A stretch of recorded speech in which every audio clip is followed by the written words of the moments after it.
Ang kwentong ito ay hango sa totoong buhay. Mula ito sa isa nating kabayan na itago na lang natin sa pangalang Elias. Taong 1960, Apayao. Noong dekada 60, sa isang baryo sa gilid ng kabundukan sa Apayao, may isang binatang kilala sa buong lalawigan, si Elias, ang manghihilot sa karawagan. Bata pa lamang nang magsimulang bumisita sa kanyang panaginip ang tatlong nilalang na kalaunan ay naging gabay: si Cardo, Rufino at Abrucia. Nakatira si Elias sa dulo ng baryo, wala ng daanan, at ang ilog na tinatawag ng mga matatanda na Ilog Awanan ang nagsisilbing hangganan ng mundo ng mga tao at mundo ng mga engkanto. Maraming sinasabi ang matatanda tungkol sa ilog. May mga nawawala, may mga bumabalik na parang wala ng ulirat, at may mga hindi na nakikita pa. Sa araw, simple lang si Elias. Mahinhin, palangiti, masipag. Pero sa gabi, lalo na kapag may sakit na hindi kayang ipagamot sa doktor, siya ang tinatawag upang manghilot, manggamot, at kung minsan nagtataboy pa ng mga espiritu at nilalang. Sa kanyang maliit na kubo, may altar na yari sa bato, at sa harap nito ay may 3 upuan. Hindi para sa tao, kundi para sa mga gabay: si Cardo, Rufino at Abrucia. Hindi ko alam kung anong gagawin ko sa batang yun. Nilalaglat na ng 3 araw eh. Pero parang hindi init ng katawan ng Daylan. Wika ni Elias. Maaring kailangan mo ng dahon ng alagaw at langka. Malamang kinantiyan ng isang duwende na sumama ang kalooban. Wika ni Cardo. O baka naman mas masaya kung itapon na lang natin sa ilog. Kung hindi na mabubuhay, bakit papagalingin? Wika ni Rufino. Rufino, huwag kang magsalita ng ganyan. Ang buhay ay may halaga. Elias, subukan mong hilutin habang nagdarasal. Hawakan mo ang tiyan. Pakiramdaman mo. Wika ni Abrucia. Palaging ganito ang gabi ni Elias. Nakikipag-usap sa mga gabay na hindi nakikita ng iba. Hindi natatakot. Sa tagal ng karanasan, alam niyang hindi siya nag-iisa. Subalit isang gabi ng tag-ulan, may kumakatok sa kanyang pintuan. Hating gabi na, at ang ulan ay halos sumasayaw sa bubong. Pagbukas ng pinto, isang matandang babae ang tumambad. Basa ang buhok. Walang pangyapak. Nanginginig ang katawan. Elias, tulungan mo ang apo ko. Dinala siya sa ilog. Tumayo kagad si Elias. Kinuha niya ang itim na bag na puno ng mga halamang gamot, tapal, langis, at amuletong yari sa pilak. Isinama niya ang matanda. Kahit alam na delikado ang tumawid ng ilog kapag malakas ang ulan, pero ito ang tawag ng tungkulin. Maaari tayong mapahamak. Iba ang agos ng ilog. Maaring may nakasilip sa kabilang hangganan. Mas masarap pumatay sa gabi, lalo na kung engkanto ang babanggain natin. Tumahimik kayong dalawa. Elias, magdala ka ng asin at apog. Ilagay mo sa bawat hakbang papunta sa pangpang. Alam ko yung ginagawa ko. Sa gitna ng dilim at ulan, tinahak nila ang daan papunta sa ilog. Sa kanyang kamay, bitbit niya ang asin at itim na kandila. Hindi siya sigurado kung tao ba ang nagdala ng bata sa kabilang pampang o nilalang ng gubat. Pagdating nila sa gilid ng ilog, natigilan si Elias. Sa kabila ay may aninong nakatayo. Matangkad, payat at may mahabang buhok. Ang mga mata ay nangungusap na ang sinasabi ito ay hindi para sa inyo. Huwag kang magpadalos-dalos, Elias. Malakas ang isang yan. Pero kaya mo siyang linlangin kung may utak ka. Hindi mo masyadong kailangan ng lakas. Tumingin ka sa mga mata niya. Kung makakakita ka ng lungkot, may pag-asa. Anong ginagawa mo sa bata? Sumagot ang anino. Hindi sa bibig, kundi sa kanyang isipan. Isang boses na parang nagmumula sa ilalim ng tubig. Ang bata ay isinilang sa pagitan ng mundo. Isa siya sa amin. Ngunit inagaw niyo. Napakurap si Elias. Ngayon lang siya nakakita ng ganito. Hindi simpleng nilalang. Naramdaman niya ang takot ng mga gabay. Umalis ka na, Elias. Iwanan mo na ang batang yan. O hindi kaya naman palitan mo? Ialok mo ang sarili mo. Wag. Mag-isip ka. May paraan para makuha siya nang walang kapalit. Tumingin si Elias sa langit. Ang ulan ay tila huminto. Ang hangin ay tumigil.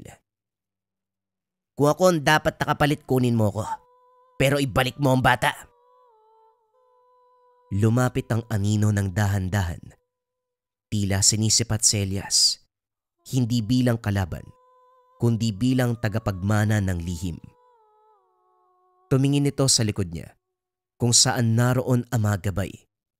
Sa isang iglap na wala ito kasama ang bata. Sa lugar na ito, isang dahon ng banaba ang naiwan. Basa ng ulan at may marka ng 3 bilog. Isa para sa lakas, isa para sa dilim, at isa para sa liwanag. At mula ng gabing yun, nag-iba ang pakiramdam ni Elias. Parang may pumalit sa kanyang katawan. Parang ang mga gabay niya ay hindi na basta gabay. Kinabukasan, tila walang naganap na kababalaghan. Ang langit ay bughaw. Ang mga uwak ay bumalik sa kanilang mga pugad sa kawayan. At ang mga bata ay muling naliligo sa dulo ng sapa. Ngunit si Elias, bagaman nakangiti, may bigat sa dibdib. Hindi niya malimutan ang mukha ng nilalang kagabi. Ang mga mata na walang puti. At ang tinig na parang umuugong sa ilalim ng ilog. Nasa ilalim siya ng puno ng sampalok. Hinihilot ang likod ni Manggardo na matanda na sa pangangalabaw. Ang mga daliri ni Elias ay hindi basta humihimas. Tila sinasapul nito ang mga litid na may kinikimkim na kirot. Tahimik ang paligid, maliban sa tunog ng hangin na dumadaan sa tuyong damo. Elias, parang may bago kang iniisip. Hindi katulad ng dati. Ang mga kamay mo ay parang may gustong sabihin. Marami lang po ako sigurong iniisip ngayon, Manggardo. Napapaginipan ko po uli ang ilog. Matagal nakatahimikan ng sumunod. Napatingin si Manggardo sa kalayuan, kung saan tanaw ang asul na kurbada ng ilog. May mga bagay sa ilog na hindi na natin kailangan pang intindihin. Elias, minsan, mas mabuting wag alamin ang naroon sa kabila. Ngunit sa puso ni Elias, alam niya na hindi siya pwedeng magbulag-bulagan. Ang batang kinuha, ang aninong nakipag-usap sa isipan, ang simbolo ng 3 ilog.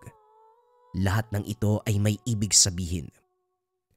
Kaya ng gabing iyon, muling naupo sa harapan ng altar. Sa 3 upuang yari sa batong itim, tila may presensya na ding nag-aantay. Hindi pa huli para tumigil. Minsan, maaring umatras kahit ang pinakamalakas at matapang. O baka naman ayaw mong malaman ng totoo. Elias, baka takot ka lang. May mas malalim pa kaysa sa lalim ng tubig. Kung susulong ka, kailangan mong maging buo. Hindi lang ito basta ilog. Isa itong hangganan ng kamalayan at katotohanan. Kung hindi ka buo bilang tao, siguradong mapapahamak ka. Tahimik si Elias. Ngunit sa kanyang isipan gumuhit na ang pagpapasya. Kinabukasan pumunta siya sa bahay ng albularyo, si Berto, ang pinakamatandang manggagamot sa kanilang lalawigan. Hindi ito nakatira sa baryo, kundi sa paanan ng kabundukan.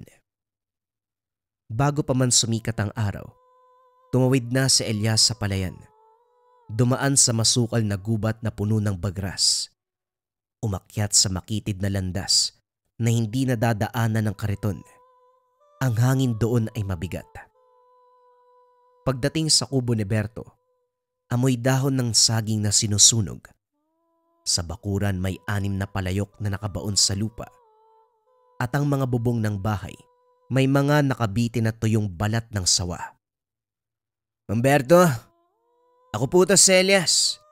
Manghihilot mula sa Karawagan. Walang sumagot. Ngunit bigla na lang bumukas ang pinto. Doon nakatayo ang matandang kalbo. Puti ang mga mata, ngunit nakangiti. Parang alam na ang sadya niya. Nakita mo na ano? Yung kabila, yung hindi dapat makita. Hindi ko po sinasadya. Kinuha po ng ilog ang isang bata. Tila hindi siya basta engkanto. Parang anak ng 2 mundo. Tumango si Berto. Kinuha ang isang balat ng nyog at nilagyan ng langis. Tumingin siya sa langit at saka muling nagsalita. Ang tawag sa kanila ay sinaling lawin. Mga isinilang sa mundo ng tao. Pero may tugo ng taga-kabilang pangpang. Isa sila sa pinaka-pinoprotekta ng ilog. Pwede pa ba siyang mabawi? Pwede, pero may kapalit. Ano pong kapalit? Hindi ako pwedeng magpasya ng bagay na yan. Tanungin mo ang ilog. At doon sa ilalim ng malamlam na araw, inabot ni Berto ang isang dahon ng banaba na may 3 linya.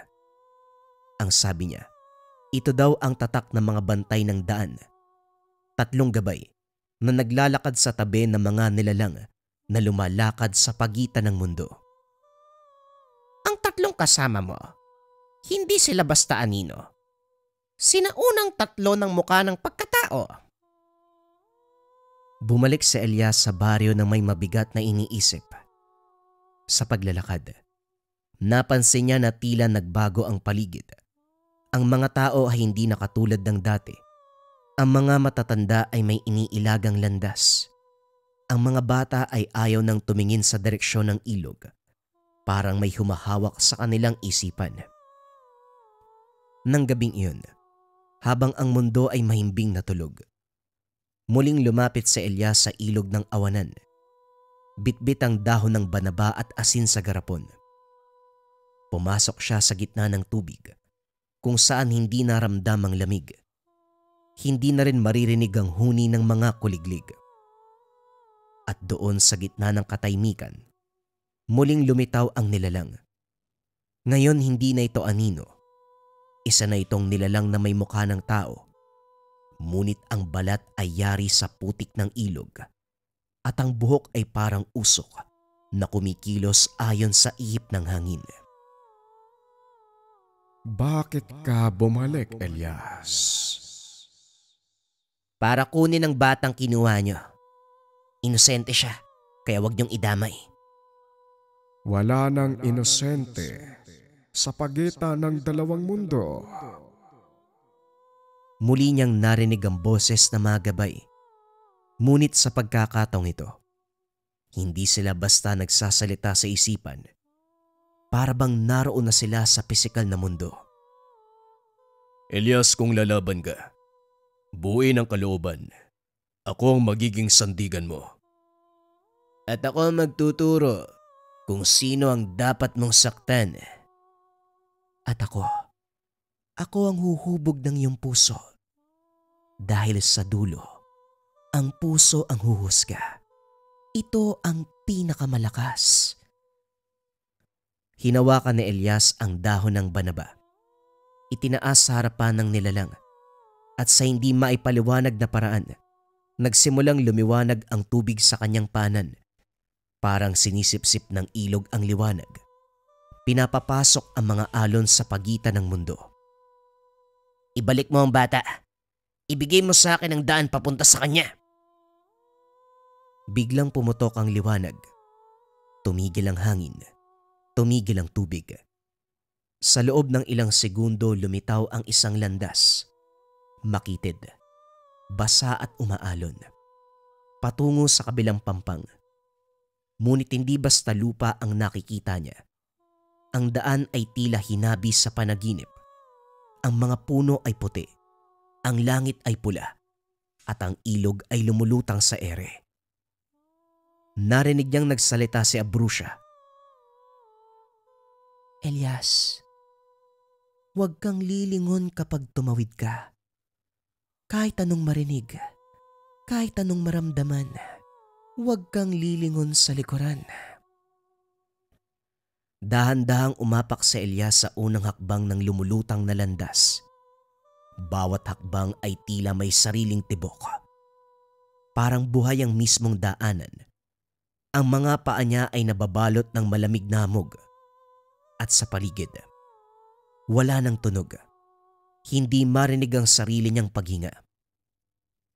Sa gilid ng paningin, gumagalaw ang mga punong parang usok. May hugis tao, may hugis hayop. Ngunit lahat ay naglalakad patalikod. Ang ulap sa langit ay pabilog. Paikot-ikot at sa kanyang ibabaw, tila may mga mata na hindi tumitigil sa pagmamasid. Lumunok si Elias. Sa bawat hakbang ay tila mas bumibigat ang hangin. Hindi alam kung gaano na siya kalayo. Pero naramdaman na may sumusunod. Mga yapak na hindi gumagawa ng tunog. Ngunit paniguradong naroon. Huwag kang titingin, Elias. Hindi nila kailangang makita ang mukha mo. Sa gilid ng daan, may nakita siyang isang batang babae. Hubad ang paa. Kulay puti ang damit. May hawak na laruan. Nakatingin sa kanya habang nakangiti. Elias, ako to. Si Lyra. Nanlambot ang tuhod ni Elias. Si Lyra ang batang kapatid niyang nalunod sa ilog ng awanan. 10 taon na ang nakalipas. Wala silang bangkay na natagpuan. At ngayong narito, nakangiti. Tila walang galit. Tila nag-aanyaya. Hindi siya si Lyra. Isa siyang alaala ng pagkakasala. Huwag mong hayaan na hilahin ka ng kalungkutan. Hindi ako lalapit. Hindi rin ako tatalikod. Dumaan siya sa tabi ng bata at ang hangin ay parang lumamig nang marinig ang hikbi nito. Ngunit hindi siya lumingon. Tanda niya ang bili na Abruzia. Ang himbing na ang lumingon ay maaring hindi na makabalik sa tunay na mundo. Pagdating niya sa gitna ng landas, may isang nilalang ang umarang. Isang matandang lalaki. Payat. May mahabang balbas. Ang mga mata ay walang itim. Nakasuot ng balabal na yari sa tinik at dahon. Ibibigay mo ba ang iyong pangalan? Hindi. Kung gayon, hindi ka makakapasok. Naramdaman ni Elias ang bigat ng paligid. Parang lahat ng anino ay dahan-dahang lumalapit. Mula sa likuran, naramdaman ng apoy na tila nanggagaling sa kanyang likod. Ipakita mong marga. Ipakita mong tatak ng dan. Kinuha ni Elias ang dahon ng banaba na may 3 linya. Nang itaas niya ito, nagsimulang umapoy ang hangin sa paligid. Kumurap ang matanda at mula sa mga mata nito, lumabas ang asul na liwanag. Isa ka sa tinawag. Hindi ikaw ang hinahanap namin. Ngunit dala mo ang pahintulot ng 3 anyo. Tumabi ang matanda. Ang landas ay muling lumuwag. Ngunit sa bawat hakbang ni Elias, ang paligid ay lalong naging malabo. Ang kulay ng lupa ay naging abo. At ang mga halaman ay tila yari sa salamin na nababasag kapag nadadaanan. Hanggang sa narating niya ang isang malawak na lawa. Sa gitna nito ay may isla na puro ugat ng puno. At ang sa gitna ng isla, may isang batang lalaki na tila tulog. Siya ang batang kinuha mula sa baryo. Lalapit sana si Elias nang biglang magsalita ang tubig. Bakit mo siya binabawi kung siya ay hindi mo pagmamay-ari? Dahil walang ibang tutubos sa kanya kung hindi ako rin. Ako ang humawak sa kanyang noon nung meron siyang sakit. Ako ang humiling sa gabi na gumaling siya. At sa mata ng ilog, baka wala akong karapatan, pero sa mata ng bata na umiiyak, ako ang kanlungan. Tahimik ang paligid. Mula sa tubig umangat ang isang nilalang na babae. Wala itong malinaw na muka. Ang buhok nito ay umaabot sa lupa at ang bawat hakbang ay namumulaklak ang putik. Laking gulat niya dahil kahit babae ang anyo, iba ang boses na lumalabas. Elias, ikaw ay hindi lang manggagamot. Isa kang tagapamagitan. Ang batang ito, isa siyang sinaling lawin. Pinanganak sa hanggana ng aming mundo at ng sa inyo. Kung isasama mo siya, 2 ang mawawala. 2? Bakit 2? Ikaw o ang iyong mga gabay, kailangan mong pumili. May babalik ang bata, ngunit kailangang may isang tuluyang maiwan sa kabila. Natahimik ang lahat. Sa isip niya muling narinig ang 3 gabay. Ako ang pwedeng maiwan. Ako ang lakas mo, ngunit matatag ka na. Kaya mo kahit wala ako. Ako, wag mo akong isama. Kung may isang dapat maiwan, ako dapat. Ako ang bigat ng iyong dibdib. Hayaan mong ako ang maiwan. Ang puso mong dumaan sa dilim. Kailangan ng liwanag dito. Ngunit kung wala ako, lalalim ang dilim sa'yo. Lumuha si Elias. Sa unang pagkakataon naramdaman niyang mahina siya. Lahat sila ay bahagi ng kanyang pagkatao. Lahat ng gabay ay kakambal ng kanyang pagkatao. Isa lang ang dapat mawala. Kung dapat may maiwan dito, ako lang. Bitawan niyo ang bata, pero wag niyong kunin ang kahit isa sa kanila. Umihip ang hangin. Lumakas ang alon. Ang mga ugat sa isla ay kumawala. Ang batang lalaki ay gumising at lumingon kay Elias. Ang kanyang mga mata ay katulad ng sa ilog. Malalim, asul, walang takot. Maraming salamat, Elias. Pero hindi ikaw ang dapat mawala. May ibang daan. Biglang lumiwanag ang paligid. Ang isla ay naglaho. Ang ilog ay bumalik sa dati nitong anyo. Si Elias ay nasa pangpang muli. At sa tabi niya, natutulog ang batang lalaki. Ngunit nang tignan ng kanyang mga palad, wala na ang 3 anino. Wala na ang mga tinig. Tahimik na ang kanyang isipan. Sa kanyang puso isang mensayang naiwan. Isang bulong na tila galing sa malayo. Hindi kami nawala, Elias. nasa loob mo kami. Bumalik si Elias sa baryo bago pa sumikat ang araw. Bitbit niya ang batang lalaki na ngayon ay mahimbing na natutulog sa isang tela ng abaka na ginawa niyang duyan. Ang kanyang mga kamay ay hindi na nanginginig, ngunit ramdam niya ang katahimikan na hindi niya kayang ipaliwanag. Ang buong baryo ay kumalma. Sa tuwing dadaan siya, ang matatanday na titigil sa pagkwento. Ang mga bata na dating kumakaway, ngayon ay tumatakbo pabalik sa kanilang mga ina. Si Elias, ang manghihilot, ngayon ay parang iba na sa kanilang paningin. Sa kanyang paglalakad pauwi, nadaanan niya ang simbahan. Naroon si Padre Benito, ang matandang pare na may edad na at bagyang bulag ang isang mata. Nakaupo ito sa ilalim ng punong kaimito.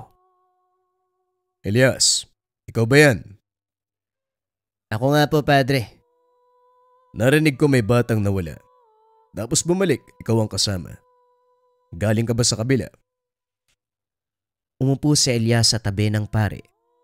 Tahimik muna siya. Ngunit ang kanyang tinig, nagsasalita. Hindi na kagaya ng dati. Mas buo. Mas tiyak. Hindi ko alam kung tama ba ang lahat ng ginawa ko, Padre. Pero isa lang ang sigurado. May mga nilalang sa kabilang panig ng ilog awanan. Hindi sila masama, pero hindi rin sila tao. Ang engkanto ay tulad ng liwanag sa likod ng baso. Nakikita mo sila, pero hindi mo lubusan na maaabot. Bihira ang nakakatawid, bihira din ang nakakabalik. Tinignan ni Elias ang palad. Dati parang naroon pa ang lakas ni Cardo, ang bulong ni Rufino, at ang pagyakap ni Abruzia. Ngayon ay wala na silang tinig. Ngunit sa puso niya, alam niya na hindi sila tuluyang nawala. Dati may 3 gabay akong kasama. Hindi sila basta espiritu. Sila ang lakas ko sa tuwing nagkakaroon ng sakit at tumutulong sa iba. Sila ang konsensya ko sa tuwing naguguluhan. Sila ang nagpapatahan kapag may pagod. Sila ang katuwang sa pagsisilbi sa kapwa. Pero sa uli, kailangan kong pumili kung sino may iwan sa kabila. At sino naman ang iniwan mo? Wala. Pinili kong ako maiwan pero hindi sila pumayag. Salip sila ang pumasok sa akin. Tumango si Padre Benito. Sa mata ng pare ay may unawa, ngunit may takot rin. Dahil ang ganitong bagay, hindi basta leksyon sa aklat, kundi alaala ng mga panahong may mga albularyo at manghihilot na inalay ang sarili upang maging tulay ng dalawang mundo. Elias, ang tinatak mo ngayon ay landas ng tagapamagitan. Hindi ka na basta manghihilot. Meron kang mas malaking responsibilidad. Nang makabalik si Elias sa kanyang kubo, pinahiga ang bata sa banig na may dahon ng nyog. Hindi ito nagising, pero mahimbing at payapa ang muka. Isang matandang babae ang biglang lumitaw sa pintuan, ang lola ng bata. Elias, siya ba yon? Oo, hindi ko lang alam kung paano pero ligtas na siya. Ipinagpapasalamat ko ito habang buhay. Pero anak, may kailangan kang malaman. Lumapit ang matanda. Hinawakan ng kamay ni Elias. Mula sa kanyang bulsa, inilabas niya ang isang lumang sinulid na pula. Ang batang ito, hindi siya unang beses na kinuha. Ilang taon na nakaraan, meron siyang kakambal. Nawala sa ilalim ng buwan sa tabing ilog. Hindi na namin nahanap.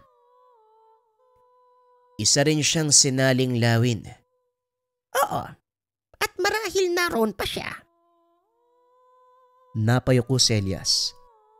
Sa kanyang isipan muling narinig ang tinig ni Abruzia. Hindi ako nawala, Elias. Nasa loob mo kami. Tumayo si Elias. Tumigil siya sa gitna ng kanyang kubo. Ang ilaw ng gasera ay gumagalaw ayon sa tibok ng kanyang dibdib. Hindi niya na kailangan tumawag sa mga gabay. Dahil ngayon, ang sandigan ay nasa kanyang mga bisig.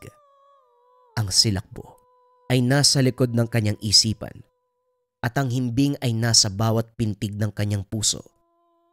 At mula sa araw na yon, naging iba na si Elias. Ang kanyang kamay ay nagpapagaling pa rin, ngunit hindi na lang sakit ng katawan ang kayang ayusin.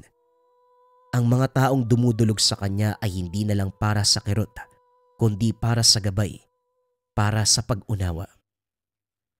Sa bawat bagong araw, ang ilog ay nananatiling tahimik.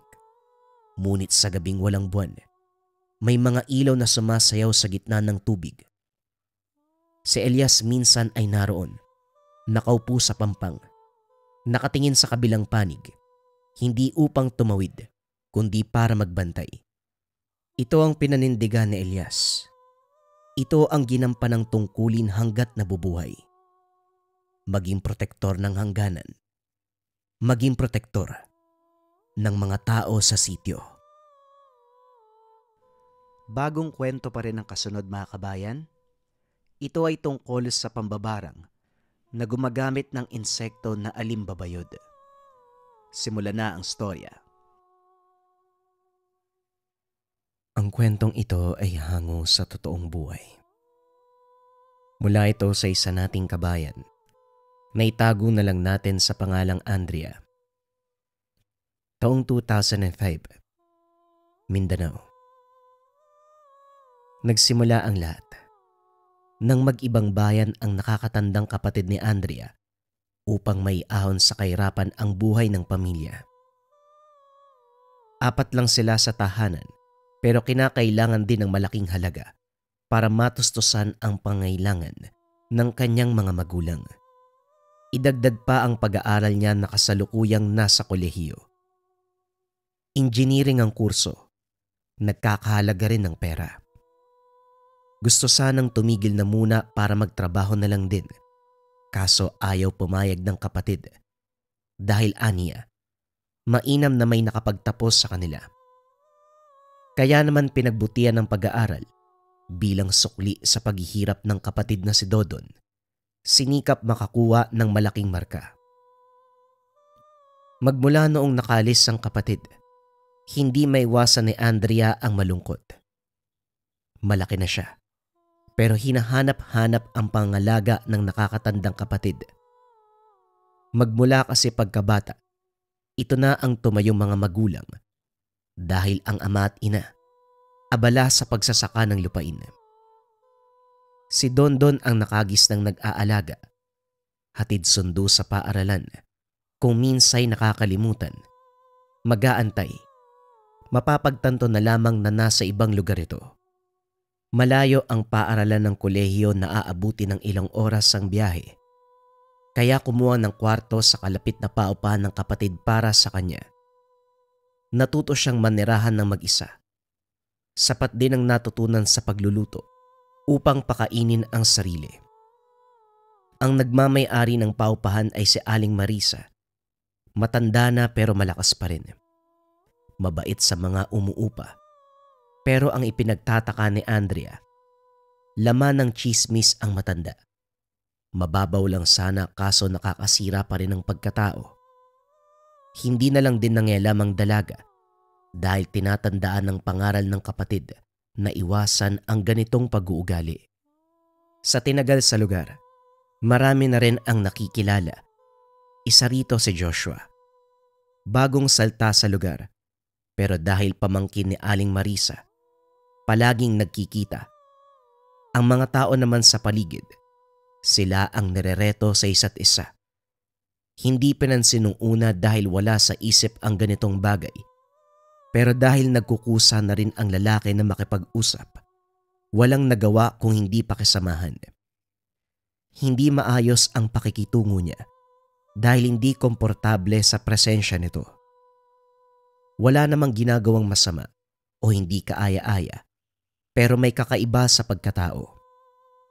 Inisip na lamang na baka hindi lang siya sanay dahil palaging babae ang mga barkada.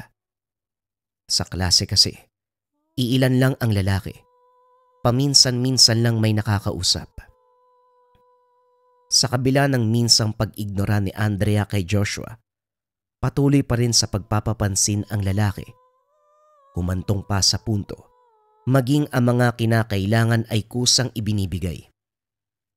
Minsan niya na itong pinatigil, pero kahit pagsabihan ng paulit-ulit ay hindi nakikinig. Kinakabahan na siya dahil lumalala na rin ang usap-usapan tungkol sa kanya.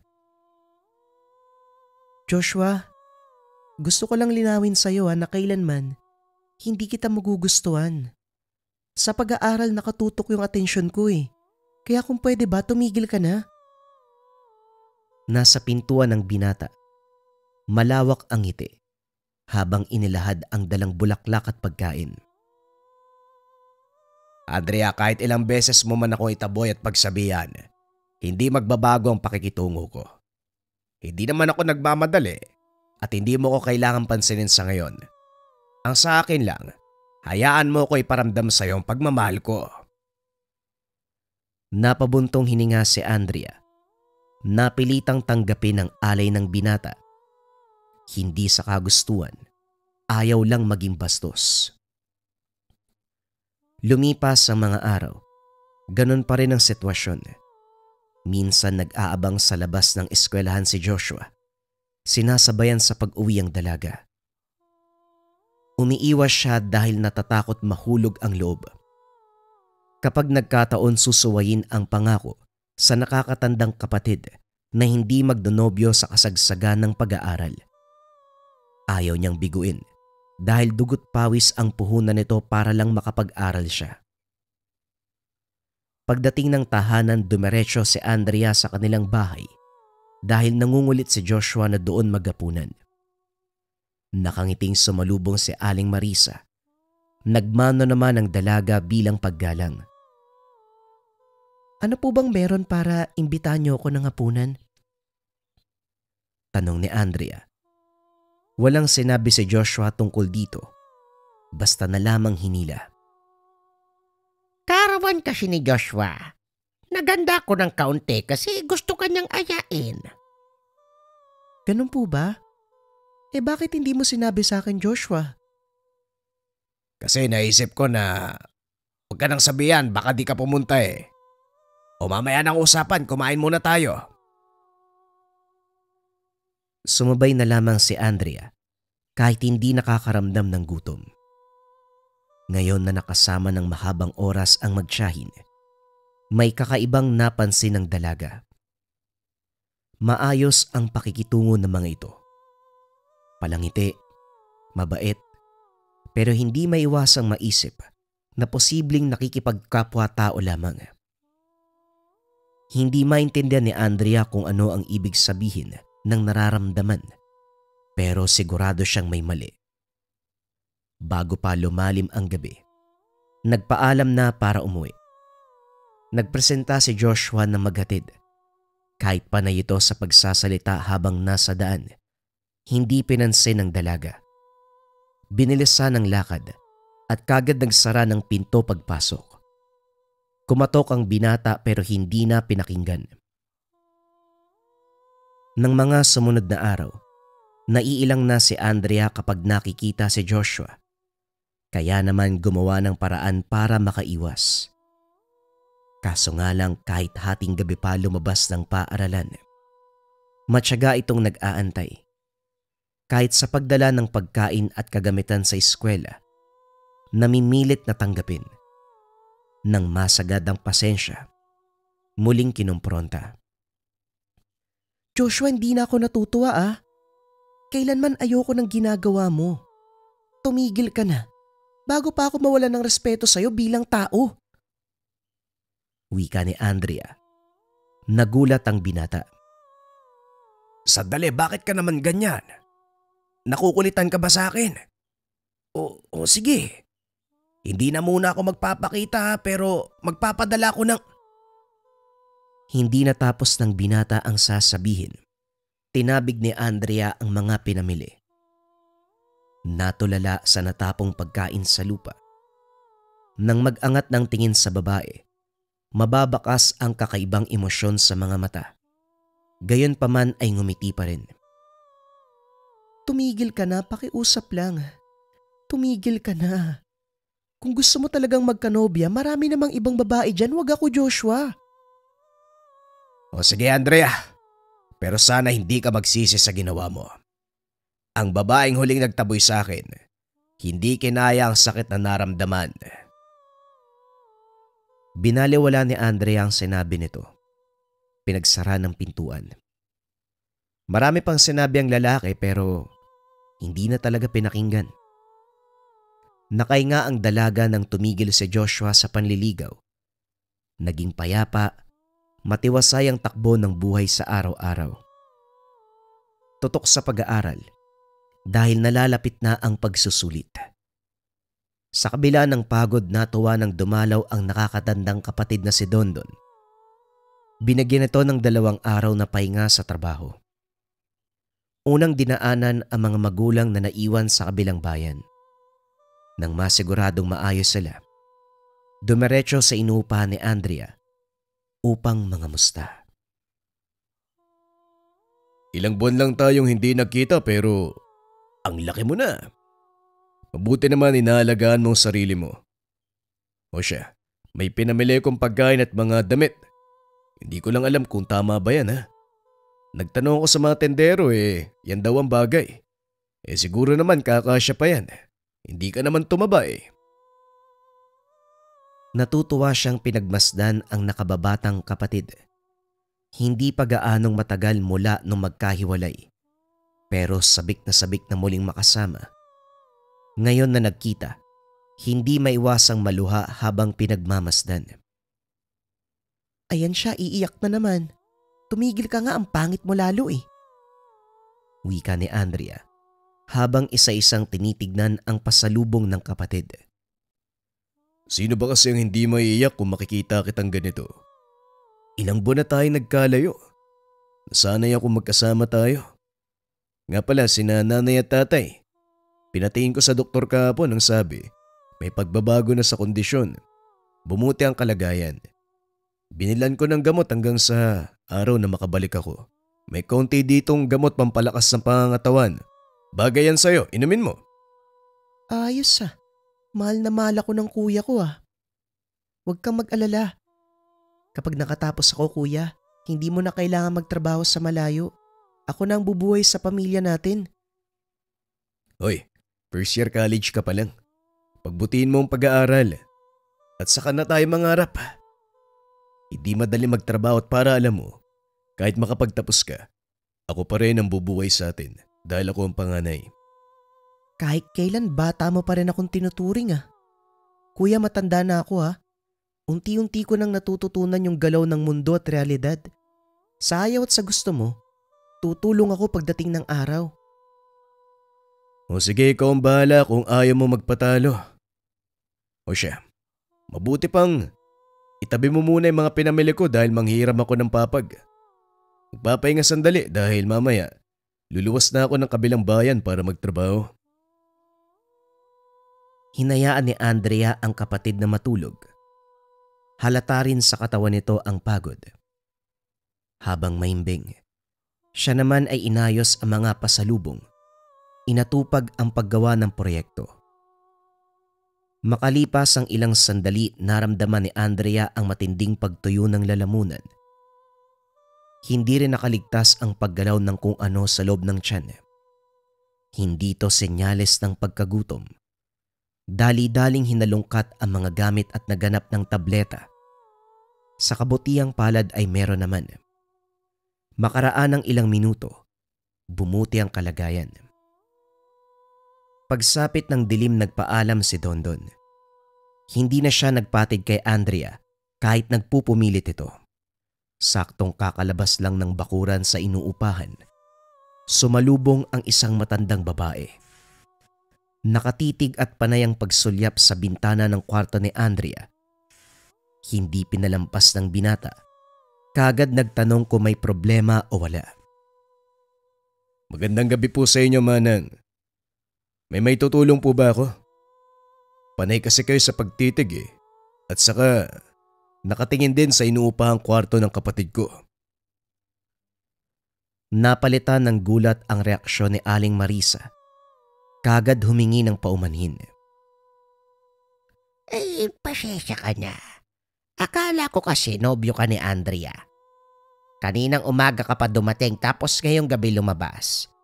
Magkapatid pala kayo. Pasensya na talaga. Ako pala si Aling Marisa. May-ari ng paupahan. Oo, natatandaan kita. Ikaw pala yung naghahanap ng mauupahan para sa estudyante. Katiwala ko kasi yung nakausap mo noon. Pasensya na rin po kayo, medyo pangit ang tono ko ah. Akala ko kasi may problema eh.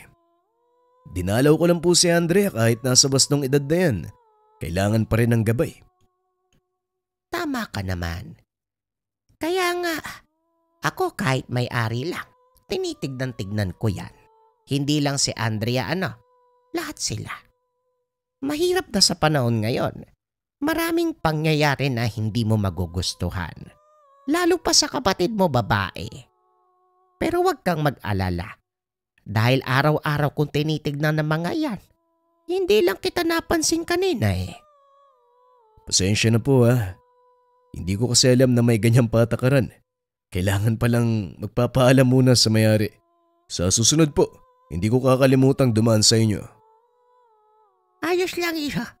Sige na, mukhang malayo pa ang lalakbayin mo. Habang lumalayo panay ang lingon ng binata, hindi maiwasang magtaka dahil kakaiba ang tingin ng matanda. Kahit nang humingiti at magaan ang tono, mahihimigan at mahihimigan pa rin. Hindi na lang din inisip dahil malayo pa ang biyahe. Nang mga sumunod na araw nagulat na lamang si Andrea dahil nangangate ang kaliwang talampakan. Hindi na maayos ang paglakad dahil sasakit kapag inaapak. Nagpatingin sa kalapit na klinika. Simpleng allergy lang ang sabi ng doktor. Binigyan siya ng gamot. Nang tumagal hindi na simpleng pangangati. Nagkasugat, kumikirot, at ang nakakagulat ay may lumalabas na insekto. Kulay pula, pero hindi alam ni Andrea kung anong uri.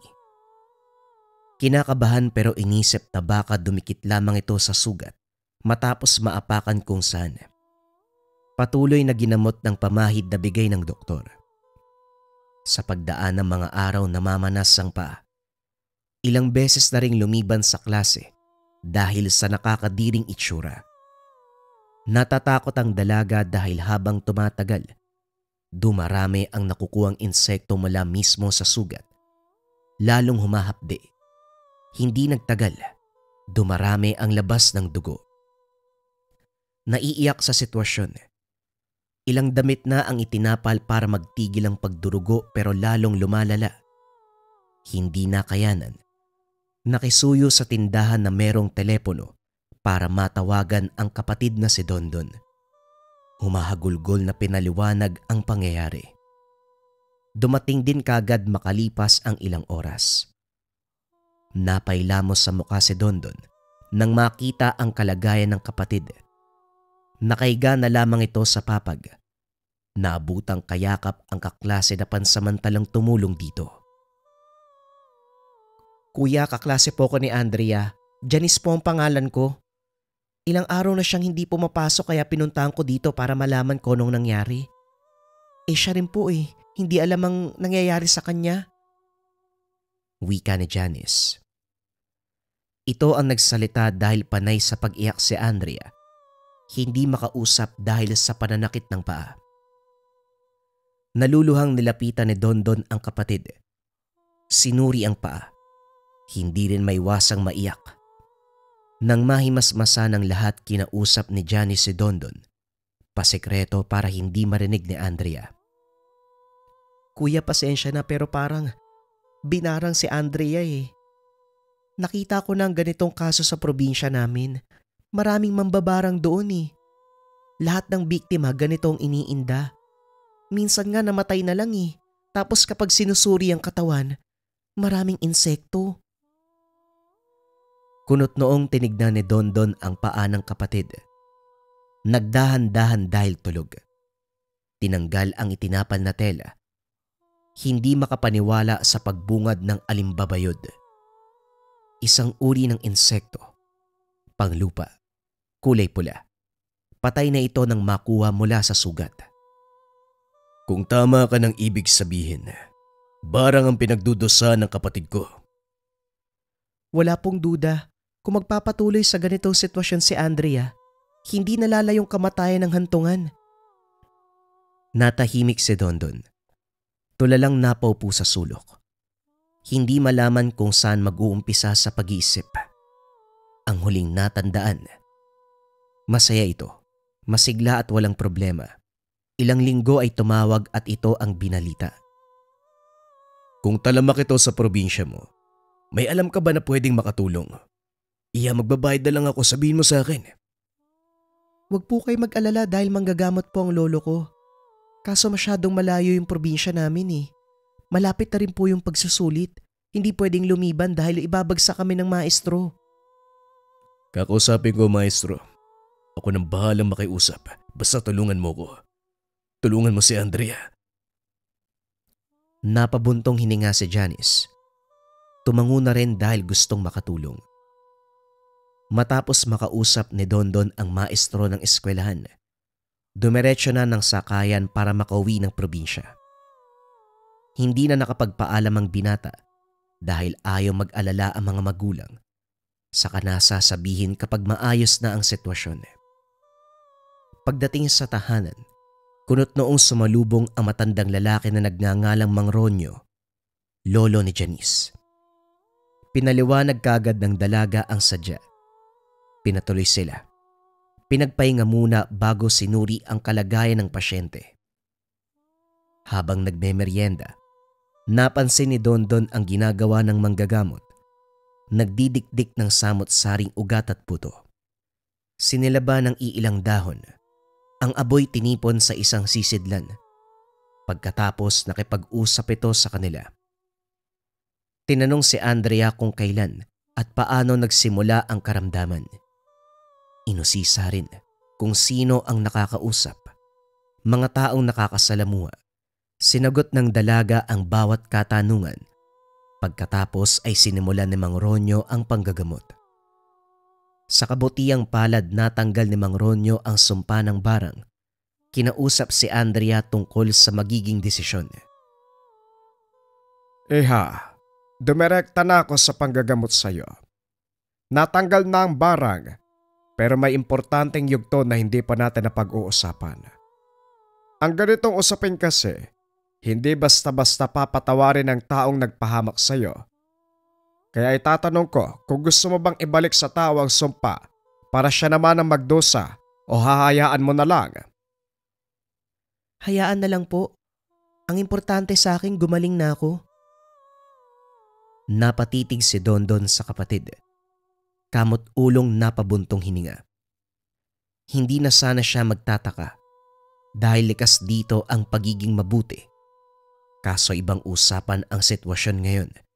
Kaya naman siya na ang nagsalita. Manong, ibalik niyo sa mambabarang ang sumpa. Siguraduhin doble ang paghihirap. Kuya, hindi na kailangan. Natanggal naman ni Manong ang sumpa. Yun ang mahalaga.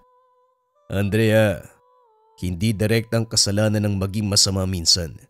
Ang punto rito, turuan ang leksyon ng mambabarang.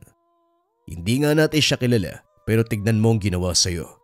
Halos patayin ka niya. Mang Ronyo, ibalik mo ang sumpa para malaman ng pesteng yun ng paghihirap na ginawa niya sa kapatid ko. Iho, nasa biktima kasi mismo ang pagpapasya. Mas matimbang sa gagawin kong ritual ang pagbabalik barang ang salita niya. Kung sinabing ayaw, walang bisa. Iha, yan ba talaga ang pagpapasya mo? Opo, Manong Ronyo. Hindi naman po ibig sabihin na kapag may ginawang masama sa kapwa, dapat pagdusahan din nila yun eh. Malay po natin nagkamali lang yung biktima. Nakakatawa ka, Iha. Alam mo kailanman hindi nagkamali ang mga mambabarang. Lalo na sa kaso mo. Eksakto at buong pangalan ang kailangan para tumalab ang sumpa. Duda ko nagkamali. Pero kung yan ang pagpapasya mo, sige, ano pa nga bang magagawa ko? Pinagpahinga muna sila ng ilang araw sa tahanan ng manggagamot. Lumuwas din kagad ng nasa kondisyon na ang lahat. Pansamantala ring munang tumigil sa pagtatrabaho si Dondon para mabantayan ng kapatid. Bumalik na ito sa pag-aaral. Siya naman ay nanatili sa paupahan para maganda ng gawaing bahay. Hatid sundo si Andrea sa paaralan. Nang maalala ang matandang babae na siyang may-ari ng paupahan, nagtaka si Dondon dahil hindi na ito nakikita. Hindi lang siya, maging ang ibang tenants. Ang sabi ng isang estudyante, nakasalubong niyang nagmamadali. Maraming bitbit na gamit, nagpatid ng terminal. Inisip na lamang na baka may aasikasuhin. Ibang tao na rin ang nangongolekta ng upa. Bagong trabahante ni Aling Marisa. Kahit ito ay walang alam kung nasaan ang matanda. Ang trabaho niya lang, bantayan ang bahay at kunin ang pera. Hindi ko po talaga alam eh. Nagkasalubong kami sa daan tapos bigla akong binayaran ng sabi ako munang bahala dito. Babalik siya kapag maayos na ang problema sa kanila. Hindi ko rin alam kung totoo ba eh. Nagtaka si Dondon sa sinabi ng binatang si Roy. Sinundan kasi ng tawa matapos itong sabihin. Oh, anong nakakatawa? Iniinsulto mo ba si Aling Marisa? Pasensya na po pero sinungaling ang matandang yun. Lumad ang pamilya ko rito. Sa tinagal namin, kilala ko ang bawat tao sa lugar. Kabilang na si Aling Marisa. Wala akong tiwala dyan. At para po sa kalaman nyo, laman ng chismis kasi napakasinungaling talaga. Ewan ko para may diferensya yata sa utak yan eh. Nagyayabang paminsan. Kung hindi lang nag-abot ng suhol, hindi ko tatanggapin yan eh, yung pagbabantay. Napabuntong hininga si Dondon. Nagpaalam sa binata at dumiretso ng daan para sunduin ng kapatid. Habang nag-aantay sa paaralan, napasulyap sa kalye kung saan nakatayo ang isang tao. Hindi mamukaan dahil may kadiliman sa bahaging iyon, pero batay sa hugis ng katawan. Isang babae. Nawala din makaraan ng ilang sandali. Kaso nang lumabas si Andrea, umiiyak itong nagsumbong tungkol sa paa. Kung sa mga nakaraang araw ay magaling na ito, ngayon naman ay biglang bumalik. Kinarga na lamang pauwi dahil hindi na makalakad ng maayos. Kagad sinuri ang paa pagdating ng tahanan. Hindi makapaniwalang nabuhay uli ang sugat. Sa puntong ito kusang nauhulog ang mga alimbabayod. Dali-daling pinuntahan si Janice. Ito ang tumingin at sinabing binalik ng mambabarang ang sumpa. May pasyenteng ganito si Lolo noon eh. Ayaw kasing gantian ng mambabarang. Nagpakampante kaya biniktima uli. Nasisi ni Dondon ang kapatid dahil sa pagiging mabuti. Kung sana'y ginantian kagad ang mambabarang, hindi na mauulit pa ang pagdurusa. Masyadong mahaba ang biyahe. Hirap na ring makasakay dahil sa ingay ni Andrea. Hindi kayang pigilan ang pagdaing sa pananakit ng paa. Nandidiri na rin ang ibang pasahero, kung kaya't napilitang bumaba dahil gayon din ang driver. Sa kabutiang palad nakarating pa rin sila sa tahanan. Napailing si Mang Ronyo nang makita ang kalagayan ng dalaga. Kagad inagapan ng sugat at saka isinagawa ang ritual para sa pagtawag ng espiritual na kamalayan ng mismong mambabarang. Matapos ang ilang sandali ay sumapi ito sa katawan ni Andrea. Nawalan ng malay ang dalaga. Nang mabalik sa ulirat, ibang tao na ang nakakausap. Inihanda ni Mang Ronyo ang palito ng posporo. Nang hindi sumagot sa unang tanong, dahan-dahang tinusok ang daliri gamit ito. Dumaing ang sumapi. Sinuri kita nung nakaraang araw pero ang hirap mong hagilapin. Ngayong napasa ilalim ka na ng ritual, hindi ako magdadalawang isip na patayin ka kung sakaling ayaw mong makipagtulungan. Sagutin mo ang tanong ko. Anong dahilan para barangin ang dalagang ito? Hindi sumasagot. Kahit halos bumao na ang palito sa balat ay ayaw pa ring magsalita. Inihipan ng orasyon ni Mang Ronyo, subalit nagmamatigas pa rin ang mambabarang. Dumaing ng dumaing pero hindi sumasagot. Napabuntong hininga. Pagkatapos ay hinigpitan ng pagpaparusa. 3 palito ang sinindihan. Ang upos nito ay tinutusok sa daliri ng pasyente. Sinasabayan ng dasal kung kaya't umaalingaw-ngaw ang daing ng mambabarang. Sa puntong ito ay nagsalita na. Tama na, Oda. Sasagot na ako. Magkakilala kami ng dalagang to. Niligawan siya ng pamangkin ko pero hindi sinagot. Bilang ganti sa pambabaliwala sa pagmamahal na inalay, naisip kong barangin. Hindi mo rin masisisi ang pamangkin ko kung bakit niya nagawa. Masyadong mahirap paibigin ang babaeng to. Natahimik nang biglang sumingit si Dondon. Hinampas ang mesa para maagaw ang atensyon. Akma sana itong lalapit pero sinenyasan ni Mang Ronyo na wag. Hinila siya palayo ni Janice upang hindi mabulabog ang ritual. Ang tanong ko lang naman kung sino at simpleng sagot lang kung bakit sinumpa ang dalaga. Hindi ko kailanman binanggit na pwede mong laitin ang pasyente ko. Wika ni Mang Ronyo, paulit-ulit nagkarga ng parusa hanggang sa muling nagsalita ang mambabarang. Marisa ang pangalan ko, Oda. Tatagalin ko ang sumpa. Hindi ko na siya gagalawin pakiusap. Hindi ko na. Tanggalin mo muna ang barang bago kita pakawalan. Wala akong tiwala sa iyo eh. Ginamot ko na ang dalaga pero inulit mo ang pambabarang. Walang nagawa si Aling Marisa kundi tanggalin ang sumpa. Inantay ni Mang Ronyo ang senyales nito at nang makitang sugatan ng paa, dahan-dahang pinakawala ng mambabarang pero hindi nangangahulugan na tuluyan nitong makakalaya. Humiwalay ang sapi sa katawan ng dalaga pero si Aling Marisa sa kabilang banda sinusuka ang sariling pambabarang. Hindi mabilang ang alimbabayod. Natataranta ang pamangkin na si Joshua. Dali-daling tinulungan ng Shahin pero kahit anong gamot ang ibigay, walang tigil sa pagsusuka ng insekto. Hindi nagtagal ay binawian ng buhay ang matanda. Nakahinga si Dondon nang makitang bumuti ang kalagayan ng kapatid. Inuwi ito sa tahanan. Doon na nagpahinga. Sumaktong bakasyon na ng paaralan. Sa paglipas ng mga araw tuluyang gumaling si Andrea. Sa nangyari, napaisip sa mga sinabi ni Joshua ang pambabarang sa kanya. Hindi na ito sinabi pa sa kapatid upang hindi na lumaki ang gulo, pero nag-iwan ito ng matinding alaala sa kanyang isipan, kaya naging maingat ang dalaga. Lahat ng ibinigay sa kanya na pangontra, lahat ng bili ng manggagamot ay sinunod. Upang hindi na makapitan pa ng sumpa ng mambabarang, ang insektong ginagamit nito na alimbabayod. Nung una mga kabayan, parang sobrang hirap maniwala patungkol dito sa bisa ng Gabay Medalyon.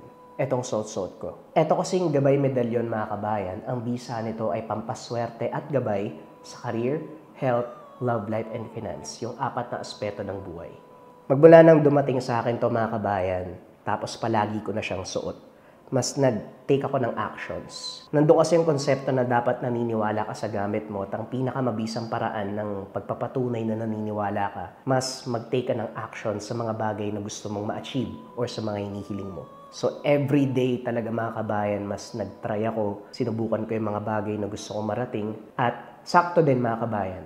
Kasabay ng pagdating ng Gabay Medalyon, sunod-sunod na yung projects, sunod-sunod na yung blessings na natatanggap ko kung saan-saang projects na yung nag-o-offer sa akin, hindi lang sa aspeto ng TikTok shop, maging sa lahat ng channels ko. At syempre, yung pinakamalagang aspeto mga kabayan, baliwala kasi yung dami ng projects mo or dami ng blessings kung hindi ka disiplinado. For me kasi mas doon nakakatulong yung Gabay Medalyon. So sa pang-araw-araw, kung paano mo mas aalagaan yung mga bagay na ibinibigay sa'yo, dun siya pinaka pumapasok eh. Hindi ka napadalos-dalos sa decision making, alam mo yung mga bagay na hindi mo dapat bilhin, alam mo yung mga bagay na dapat mong unahin, alam mo yung mga bagay na dapat patulan at hindi. Doon ko mas nakikita yung bisa sa akin ng Gabay Medalyon. Mas clear yung concept ng mind, mas naaalagaan ko yung mga blessings na dumadating. So bukod sa mga pampaswerte na dumadating sa buhay, ang pinakamahalaga na kayang ibigay ng Gabay Medalyon, yung konsepto ng tamang decision sa araw-araw. Madalas, sa gut feeling, sa panaginip, or para may mga bumubulong sa isipan mo na mga bagay na pwede mong gawin. Yan yung personal kong storya patungkol sa bisa sa akin ng Gabay Medalyon. Kung sakaling meron ka nito, pwede mo i-comment dyan sa baba kung anong journey nyo ng Gabay Medalyon. Pero kung interesado ka dito, pwede mong i-search yung shop ng Likha Merchandise.